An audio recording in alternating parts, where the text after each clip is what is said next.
Now let's talk about some of the variable living expenses. And this is what I think is really, really interesting.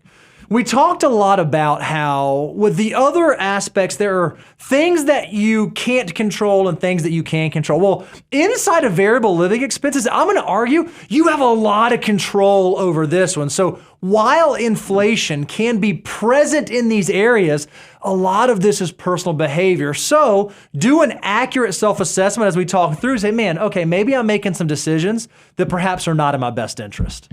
Yeah, when you think about restaurant prices, I know inflation has impacted this too. And look, you do have control on how often you go to restaurants, but the part that's uncontrollable, the prices are up 23%. That's right. Since 2020, they're up 23%. It's gone up 23% over the last few years.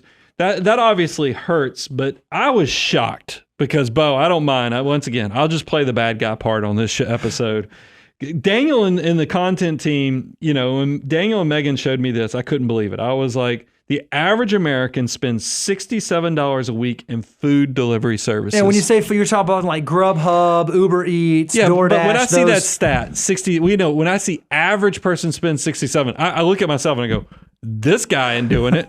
So I know that if people like me aren't doing it and people who are good with money aren't doing it, that means there's a lot of folks out there spending over $100 a week just on food delivery services.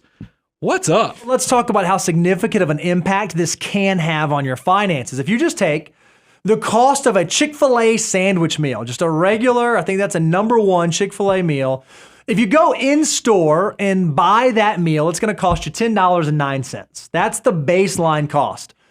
However, if you use a delivery service like Postmates, you're going to pay a little over $19 for that. If you use Uber Eats, it's going to be $19.50. Grubhub is over $26. And then DoorDash, if you're ordering a number one, I think it's number one. If you're ordering the Chick-fil-A sandwich meal from DoorDash, that $10 meal is going to cost you $29. Again, Brian, I'm going to do this disclaimer because I have a feeling you're about to get mad about this. We are not suggesting you should not use these services. I am.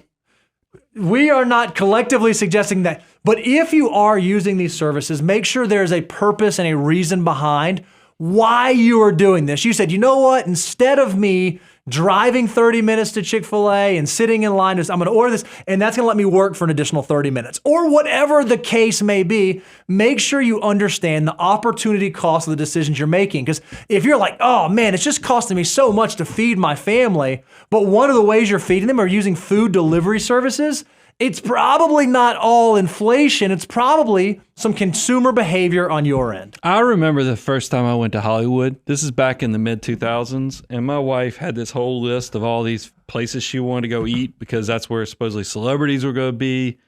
And it's paparazzi set up outside of them. And one of them was someplace that had a picket fence in front of it. And I remember, and like I said, this is mid-2000s, the cheeseburger there was $25. Oof.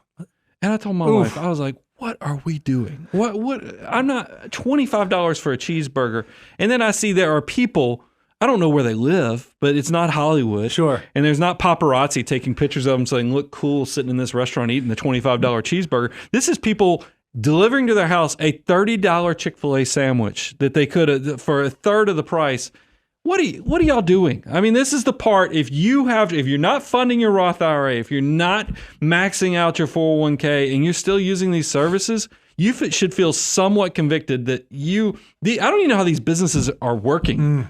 It shows me there's a lot of people that don't understand the value of time. You're saying, I do understand. That's why I'm using. No, because I'm telling you, you have to figure out how you can get as much money invested as early as you can. So at some point you will own your time completely, meaning your money works harder than you do with your back, your hands, and your brain. If you're using services like this to the detriment of your financial future, you don't value time the way you think you do.